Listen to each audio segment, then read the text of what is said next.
As we know, push notifications are a great way of re-engaging your app users, moving them down the funnel, bringing them back into your app.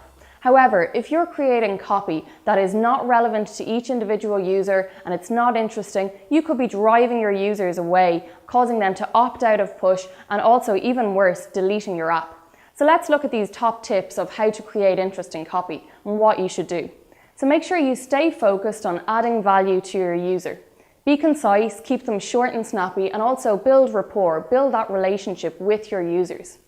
Things to avoid. Avoid using all caps. It seems like you're shouting at your users if you send a push notification in all caps. And again, avoid jargon. And some do's and don'ts. Be positive, not negative. So instead of saying things like don't delay, you could say hurry. Say don't forget, you could say remember. And also, there's never been a better time. You could say now is the ideal time. Try and keep it positive and not to use like a negative language. So now looking at some examples of good push notifications that have been sent by brands before. So the first one here is by a third-party airline ticketing app. And they say, London to New York return, January the 10th to the 17th, now $550, down $100, book now. This is a great push notification. It's engaging, it's relevant, it's clear that the user had been searching trips from London to New York before. They've now got a discount and it creates urgency, and there's a strong call to action there at the end saying book now. So the next one here is actually an example of a push notification that was used by one of our clients in the past. We have changed the name here today, but just to show this example, because what they had originally done was just sent out a push notification saying use code SH10 and get 10% off today. So they hadn't personalized it, and also they sent a mass push. So they sent it out to everybody, whether they were at home on their couch or over the other side of the country. So what they did was they personalized it, they inserted the user's first name at the beginning, and they said, you're near the Spice House at 14 Camden Street. So they made it a geo-targeted message. So they made sure that the users were in the area when they received this, and then they could use the 10% off code. So there's a great call to action there saying, use the code SH10 and get 10% off today. Again, it creates that urgency.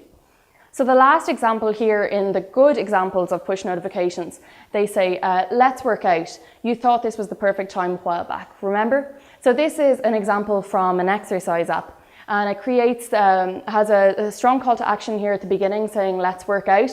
And they also create this almost guilt of saying, remember, this time suited you a while ago and you were doing it, you're not doing it now. So that's a great case of a good, concise, to the point push notification that has been used before. As I said earlier, a poorly written, untimely push notification can be the perfect excuse for your app users to opt out. So let's take a look at these bad examples. The first one here states, sale starts now. This was sent by a discount department store who firstly can have sales on all the time, so it was nothing unique to them. And also they sent it as a mass push. So they could have segmented their users, meaning that males would have got certain notifications based on categories that they had looked at in their app before, and females got other ones. Maybe people who had looked in the home department get other push notifications. So segmenting your audience is really important and half the battle to having a positive, strong push notification strategy. The second here says, breaking news, 20,000 students are still waiting for their grants to be processed. Breaking news from news apps comes quite often, and if it's not actually a breaking news story, it's not good practice to say it, because your app users are just going to stop paying attention when they know that it's not a very important story. The third one here just says, please log your sleep data. Firstly, it's not interesting, it's not engaging, and they use the word please at the beginning. So it sounds like they're begging their app users to do something, which isn't good. So now just taking a look here at some call to actions that you can use to create a good push notification. And it's really important to include a call to action in each push, so you're telling your users what they need to do next.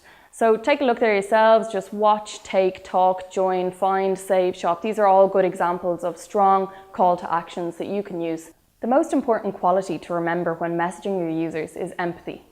You need to put yourself in their shoes and think about how interesting the message is and if it's relevant to them, and also, would you want to receive the message yourself? You also need to listen to the actions that your users are taking. So are they opting out of push? Maybe you need to rethink your strategy then, and also have a look at your copy and take some of the tips there on board about staying focused and being concise. So that's it from me here today. Be sure to subscribe if you haven't done so already, leave a comment below, and also follow us on Twitter at PulsateHQ. See you next time. Are they opting out of your push notification strategy? No! You don't opt out of a strategy. If you have any comments, you leave them below, and if you haven't already done so, be sure to subscribe to the Academy. Thank you. Oh no, I can't say thank you at the end.